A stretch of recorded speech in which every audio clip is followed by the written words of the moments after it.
All right, we are live.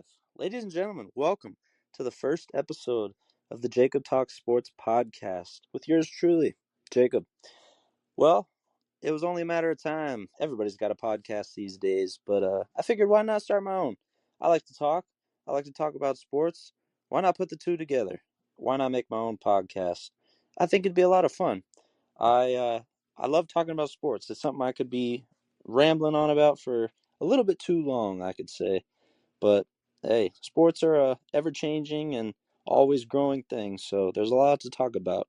But besides that, let's get started. First and foremost, I want to give a little bit of an introduction. If you don't know me, well, you're about to.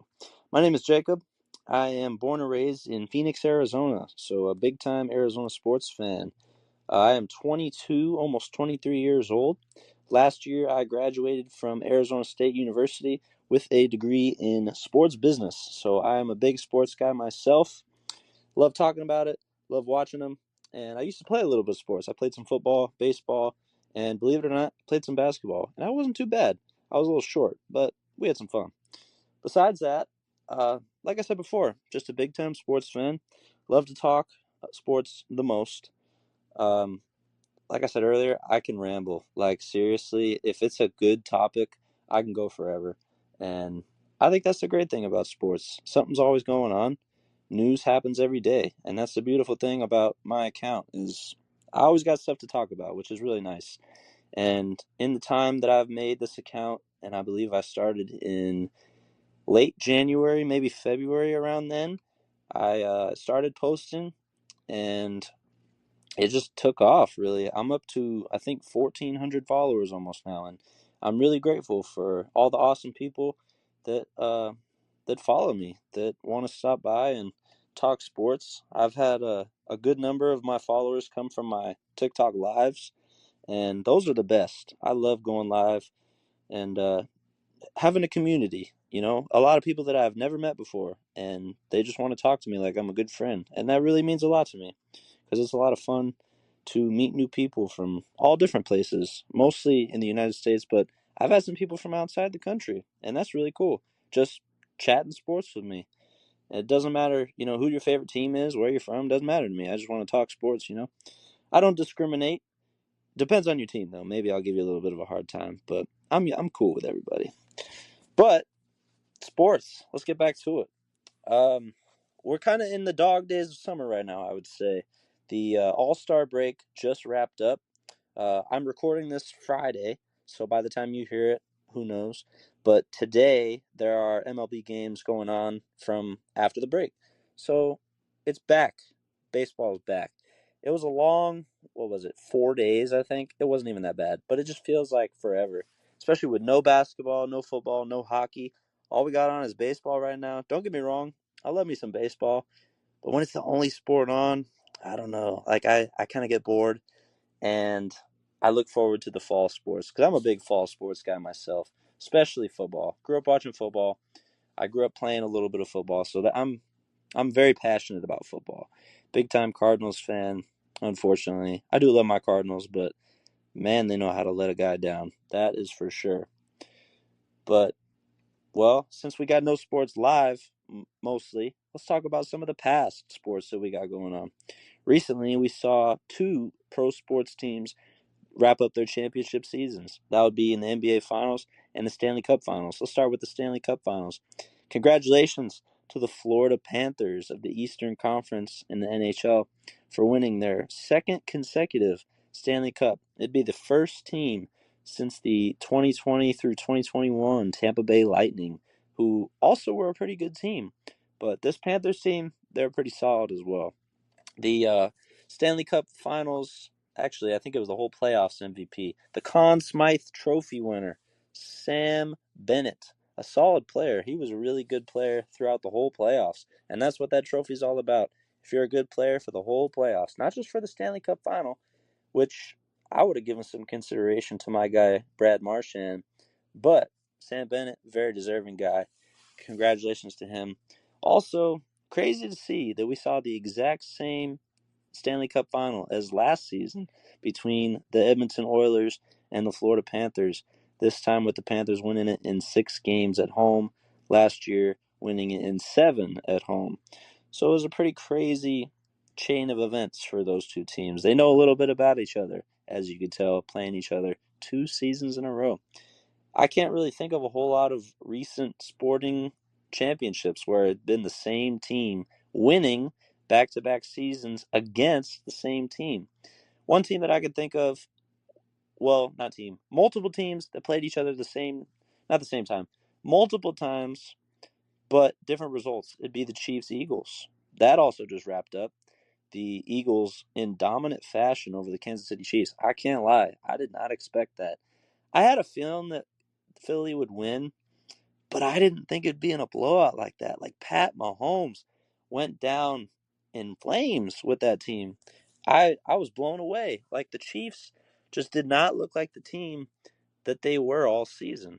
But we're skipping over another finals that I said I would talk about. So let's get to that first. The NBA Finals. I thought it was a good finals. And going into the finals, a lot of people said, oh, well, you know, nobody expected these teams, so I think the Thunder will win it in a sweep or in 5 games. Watch some basketball for once before you talk about it. Dude, why would these two teams not go the distance? Or even 6 games at the worst?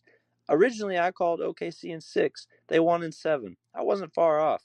But I just didn't understand. Could we call it hate? Could we call it the discrediting of the Indiana Pacers? The Pacers were a good team. And I don't think it's crazy to say they could have won the finals if Tyrese Halliburton didn't rupture his Achilles in that game 7. He was having a good start to the game. He was, I'm pretty sure, perfect from 3, maybe 3 or 4 from 3. He had 9 quick points in what felt like 2 minutes to start the game. He was on a tear, and he was playing well. As long as you're playing good offensive basketball and your defense does a little bit in today's league, that's a recipe for success, especially against a team like OKC. OKC's got a good defense, and they also have a good offense. But if you can match up with them, you got a chance. As we saw the Pacers, they took it to game 7, and it could be a huge what if in the sports world of what if Tyrese Halliburton did not lose his Achilles in that game. Things could have been different. Who knows?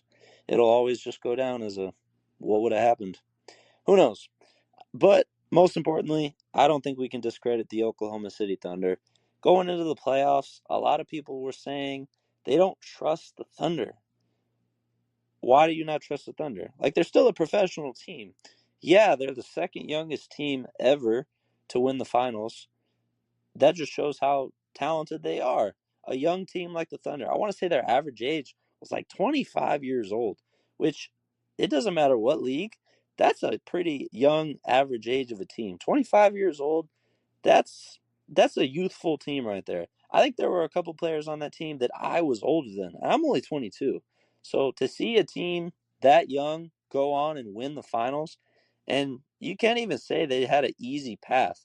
They got through the Grizzlies. They swept the Grizzlies, which the Grizzlies were a little bit beat up, sure, but that was their easiest opponent. Then they moved on to who'd they play next? They played the Denver Nuggets, who also were a good team, and then lastly, they played the Minnesota Timberwolves, who were kind of out of nowhere in the playoffs. I want to say the Timberwolves were a 6 seed in this year's playoffs. They beat the Lakers, which was huge. I did not see that coming. And then after that, they beat the Warriors. And a lot of people are going to say, oh, they missed Curry. Who was the Warriors center, dude? Like, come on, let's talk about that. Draymond Green, yeah, good player, Hall of Famer for sure. But do you really want to put Draymond Green at the center? No. Rudy Gobert, not the best, but he's out dueling Draymond 9 times out of 10, maybe less, but right around there. But overall, I thought it was a fun playoffs to watch. You can't discredit the Oklahoma City Thunder. Yes, they're a young team. People don't trust their experience. Check the ring on their finger, man. They have the experience now. Crazy thing is, they just signed their big 3 to big time contracts. Almost $800 million total. That is a lot of money. That is a lot of money for 3 players. Crazy how far the NBA has come. Back in the day, the whole team wouldn't even have what was it, $800 million on the whole team's payroll. They wouldn't even be close to that. It's crazy how far the league has come, and to see the success that the teams are having nowadays. And the leagues are growing in popularity, and of course, it's the same with everything else. Inflation, money goes up, teams gain more value. We're seeing teams being sold for billions of dollars. I think the Los Angeles Lakers just got sold for $10 billion a month ago. And that's a lot of money. And, seeing all these teams fork up the big time contracts for these big time players, it's crazy to see how far the leagues have come. But enough about money talk. The sports world lately, let's talk about that. Before the All Star break was finished, of course, we saw the All Star weekend, or would you call it weekend? Week? I don't even know what it is in the MLB. It's not like the NBA, though. But, anyways, the Home Run Derby. It wasn't a very flashy pool of players, but it was fun to watch. You saw seven talented home run hitting guys go up against each other. I would say, you know, it wasn't the best home run derby I've ever seen, but for who was in it, it wasn't bad. Got to give credit to Junior Caminero of the Tampa Bay Rays, though, for putting up a great effort against the league's, I think, leading home run hitter now in Cal Raleigh of the Seattle Mariners. Great player, and in fact, the first catcher to ever win the home run derby. Some interesting history. Before him, there was one catcher ever to make the finals. Nobody else did. So it was cool to see history change.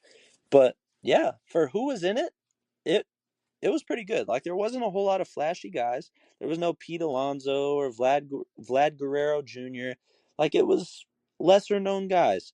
Cal Raleigh was the favorite. People knew that, but he got it done. Heck of a player. He deserved it, and it was awesome to see. I was happy to see a player like Cal be rewarded for an awesome season because he is putting up numbers that have not been seen in a long time. Like he's on a great trajectory currently. And I want to say he was one home run away from tying Barry Bonds' first half record for home runs in a season. Crazy for a catcher too. And fun fact, I was at the D-backs versus Mariners game, I want to say last month. Cal Raleigh hits a bomb. I wouldn't even call it a bomb. Hits a line drive to left field. Home run for sure. But guess what? Lourdes Gurriel Jr. of the Diamondbacks robs the home run. And now, fast forward to when he is one behind Barry Bonds' record.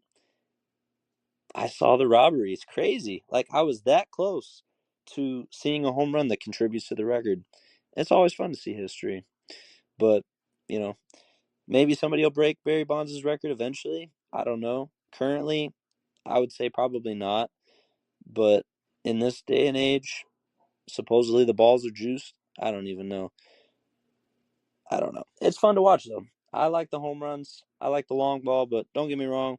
Small ball is still fun to watch in baseball. It's how my Diamondbacks made it to the World Series a couple years ago. They played small, and they move the guys over and they get them home. That's a good way to play the game. I would say, get a guy on, get him to second, get him to third, get him home.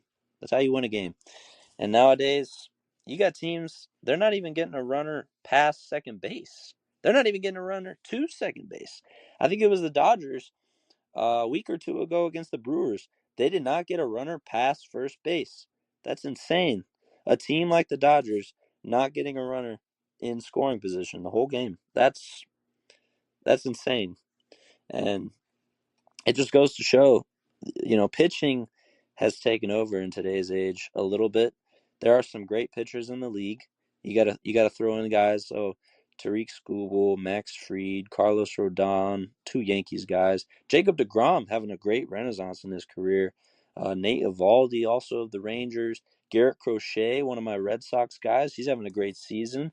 Who else is doing well? We could jump over to the NL. You got Logan Webb, good year for the Giants. Robbie Ray, another renaissance, former Diamondback, having a great season. Who else do we have? We got, oh man, off the top of my head, I'm blanking on names right now. Paul Skeens. Oh my gosh, I can go on for a couple hours about Paul Skeens. Paul Skeens is a generational talent in this day and age, but he's not getting the support. I think I saw his stat line a couple of days ago, just of his whole season of runs allowed. His worst game was 5 runs, which sounds like a lot, but in today's game, that's not bad. If your worst game is 5 runs allowed, and that was one time, that's pretty impressive. And his stat line is crazy to see. If you haven't seen it, look it up. Look at all his games where he starts. He's like 1-1-1-1-0-0-1-1-2-3. A couple, higher his off games where he allows 3 runs, whatever. Like that's pretty good. But he's only got 4 wins in his I think like 15 starts. That's unheard of. If your run support's not there, it's really tough to succeed in today's game. And I feel bad for Paul Skeens, but one day I'm sure he'll either get out of there or he'll be stuck there and he won't get the run support. I don't know. But you got to feel for a guy like him. He's very talented. I think he's got a bright future in the league. I just want to see him stay healthy and have success. But there's only so much a pitcher can do because nowadays we don't have pitchers hitting anymore. You can't have your Zach Greinke 2-run home run games anymore. Very rare that a pitcher gets a chance to hit, which is kind of sad. But the universal DH, I feel like it was a good move overall. But the pitchers hitting, there were some fun moments. As a D-backs fan, I think of Archie Bradley hitting a triple in the 2017 wild card. I think it was 2017 against the Rockies. A pitcher hitting a triple in a big moment like that, that's pretty cool. And I remember I was very ecstatic when that went down. Awesome to see. Great players making big moments like that, or even lesser known players making big plays like that. I would not put Archie Bradley in the very popular category. He was pretty solid, but he was pretty underrated. I miss watching him for the D-backs, so. But talented guy, makes the big plays. But besides baseball, let's talk about my favorite sport. Let's talk about football. We are, what is it? I think we're 48 days away, 47 days away, something like that, from the first game of the NFL season. Eagles Cowboys in Philly. It'll be a banner night for the Eagles against their rivalry team, the Dallas Cowboys. I'm gonna be tuned in for that. I'm gonna be tuned in for sure. I'll be seated. I'm gonna make some videos about it. I'm stoked. Last year, I started my account. Well, no, sorry. I had my sports account, and I was kind of off and on with videos. I posted pretty much my first content back in week 7 or 8, I think comes to mind. And it was pretty much just predictions for the week by week. But I wasn't bad. But now I want to do it on a bigger scale. I want to actually make talking videos about it, maybe even some podcast episodes about it, and just make some predictions, make some hot takes for the season, talk about what went down, talk about who I think is going to break out. So maybe it won't be so bad. But if you guys think that's a good idea, let me know. Let me know if you guys ever have any video ideas or something you want to see me make content about or whatever. Just let me know. Shoot me a DM or comment on a video or whatever you want. I think I'm going to post this on YouTube, so if you can comment down below and let me know what you guys want to see, that'd mean a lot.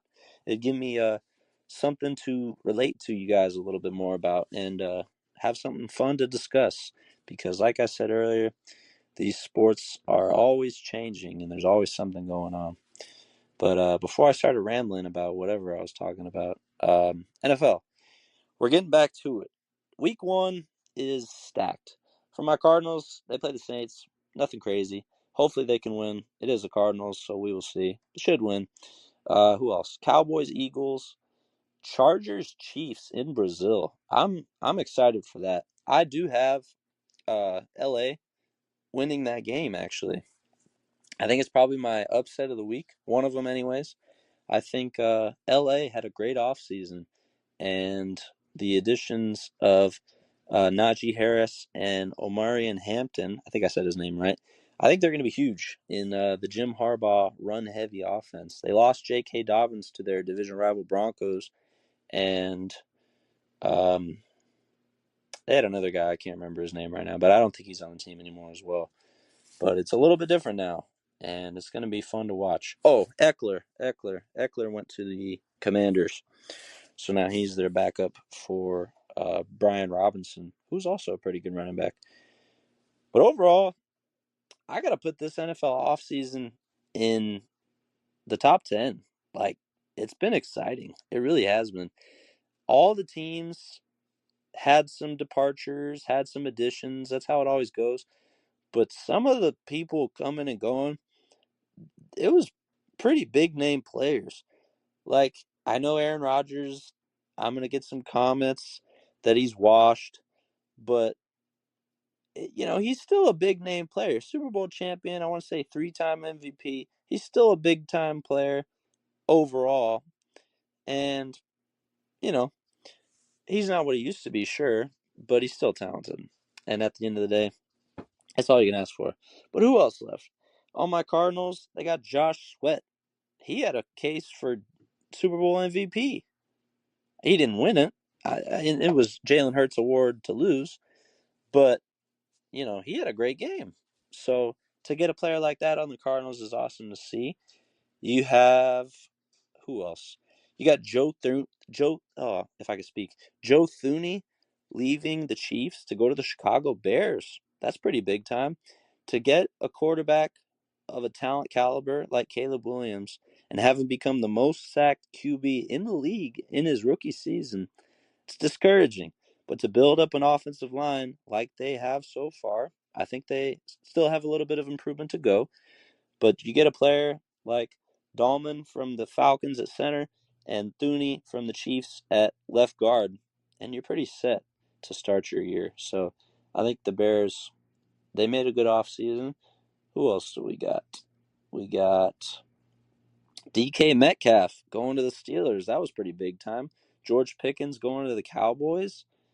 Geno Smith to the Raiders. Sam Darnold to the Seahawks. A lot of switcheroos going on in the league. Like you go to my team, I go to your team, I'll go to his team. A whole lot going on. And that's the NFL every year, I know. That's a trade. That's how it works. But there's been some excitement, and I'm looking forward to it. I said last year that it was going to be one of the biggest seasons in a while, and I'm saying that again about this season because I think it's going to be a lot of fun to watch. And I'm really excited. But not just for NFL, I'm also really excited for college football. College football is here in an even smaller amount of days than the NFL start time. I want to say the first games are the week of the 30th of August. So, like, a little over a month from now. It's awesome. A month from when this is recorded. I don't know when you're listening to it. But I'm stoked. I'm an ASU fan. As I said earlier, I graduated from there. So I got pretty good hopes for the season. And I know a lot of people are going to say, oh, fraud team. They only made it because they're running back. No. And yes, we lost our best running back. Sure, he went to the league. Great player. I wish well for Scatterboo. But you ever heard of Kanye Udon? I think that's his last name. I don't know. Very talented player. Used to play at Army. If you never heard of him, look up his tape. He's pretty talented. And that's on a team that they know you're going to run the ball. They don't pass a whole lot. So if you got a talented player coming from a school like that, you're in good hands. Plus, we can't throw hate to Kyson Brown, the backup running back last year for Cam Scatterboo. Had a pretty solid season as a running back, too. And when Scatterboo was out for, I think, 2 games, Kyson Brown stepped up. And I think he's going to have a breakout season this year. And a lot of people are going to realize ASU is still a talented team, even without Cam Scatterboo. So I'm really excited to see that. But overall, in the college landscape and in the NFL landscape, I almost want to say there's not like a dominant team that comes to mind. Maybe, you got your Texas and your Ohio States and your teams like that in college. And then in the NFL, you got the Eagles and the Bills and the Lions and the Chiefs and teams like that, but it feels open. It feels wide open, and it feels like a team can just go on a run when it matters and shock people. And I'm really excited for something like that. I'm really excited to see maybe the lesser teams get a chance this year. I think it's going to be a lot of fun to watch. And it can't come any quicker because I'm excited not only to watch it, but to make videos and talk to you guys about it and just go crazy in the fall because it's going to be a lot of fun. It's going to be a good year for sports upcoming. And I can't wait to get into it and dive in and share some awesome moments with you guys because sports are awesome. People that don't like sports, they're missing out. And I think they got some changes to make because we got some awesome times in these sports worlds nowadays. But I think that's all I got for this first episode. I wanted to make it a little bit brief and just kind of introduce myself a little bit and get the ground breaking start to the podcast and get the ball rolling for hopefully a long run of podcast episodes and fun times. So if you guys like the podcast and you're still here, 26 minutes later, drop a comment, rate the podcast, drop a heart. I don't even know how it works, but if I'd appreciate the support any way you can. I think I'm going to post this on YouTube, so I think you can comment, like, and share. Share the podcast with your friends. Share it with your goldfish, your mom, your grandma's best friend. I don't even know. Do what you want to do, but I would appreciate the support. And as always, I really appreciate everybody for stopping by because it means a lot to me. And to have a community talk sports and just have a good time, it means a lot. So I appreciate everybody. If this is your first time hearing me, thank you for stopping by. If you heard me before and you just want to see the podcast, thank you. Thank you for being a loyal follower and hanging out because you guys are awesome. So this has been the first episode of the Jacob Talks Sports podcast. Let me know what you think down below, and I will see you guys for the second episode of the podcast. So have a great night, day, month, year, whatever it is, and I'll see you next time. Peace.